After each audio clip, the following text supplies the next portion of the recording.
And start to look at some of these contests here with the Bulls and the Pace. Try to get the latest numbers here. These were as of about 6:30 a.m. Eastern, 3:30 a.m. Pacific. When I got up to prep for this show, to get ready for you guys.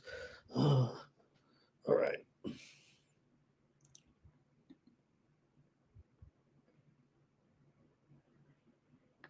Thomas, don't change because of me. Hello to Mike here today as well. Mike, thank you very much for coming and appreciate the nearly 4 dozen in you here, and also those of you that have joined me on the videos or the replays. All right.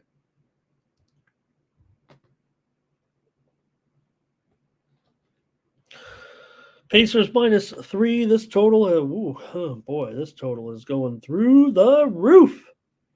This totals up to 230 here between the Bulls and the Pacers on Monday.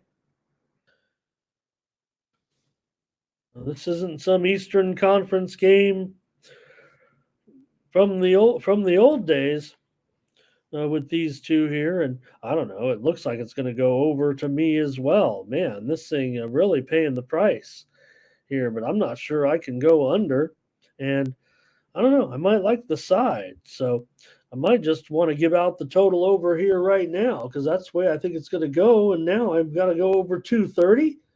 Oh my goodness. Well, I'll just give that as my play here on the show. I'll go over with the Bulls and the Pacers. These two teams have already been going over a little bit so far this season in just a few games now.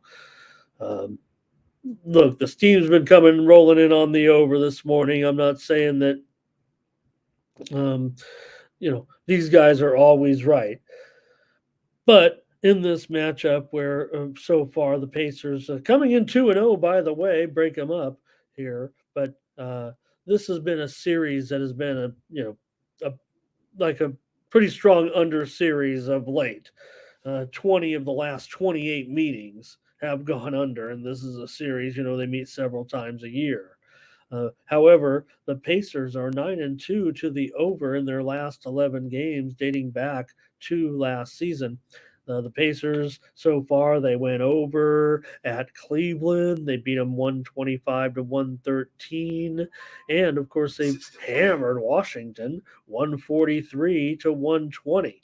So Pacers have been putting up. Remember, they didn't make the playoffs last year, but they were putting up a lot of high scores at the end of last season. Now I know we were dealing with some pretty ridiculous numbers there, but the Pacers, maybe this is the way they play the game at this point.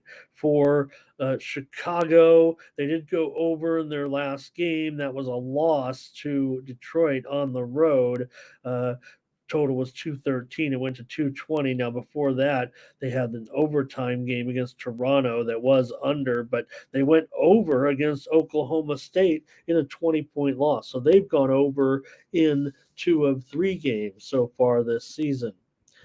Here comes some of the uh, plays from you guys. Man, you guys are going to be hot in the NBA this year, so this is going to be fun. It looks like we have a lot of opinions, a lot of fans. It's going to be easy for me. Hello to Ron here today as well. Check out Ron here on Tony's Picks. Always coming in. He joined us as a capper, and his premium plays are up uh, on our site. His premium plays are available on our site. So thank you, Ron, for being part of the team. Uh, Double says Pacers scoring late, but the Bulls not so much. And what I said, I don't know, Doubles, if you were here, everybody wanted to talk about the team meeting. I said, good. They said, oh, if you have a team meeting after the first game, you might have a problem. Well, yeah, it did look a little bit pouty to a certain extent of what went on, but if I'm gonna have a team meeting, I'd rather have it in game number 1 than game number 80. Let's get on the same page. Then what happened? They bounced back, and I had the Bulls in that next day. So team total over here for doubles. Fernando says, "Give me the Bulls to bounce back." No comment on that soccer show, huh, Fernando? All right. I don't know. Maybe uh, Mike says this one's right on today. Solo's on the Pacers, and I am on the over here in this one. And I'll probably be looking in a little bit here at the Bulls. Maybe to we'll see what happens. But give me the over here at 230. Uh, wow, 230 in this one. I don't think I could go premium now. I was liking the over quite a bit at that 226. And, I'm just doing the show and I look up, there's some steam on the over, and, well, hey, it is what it is. Good job by the Sharps, and maybe we can tag along here a little bit and take the over.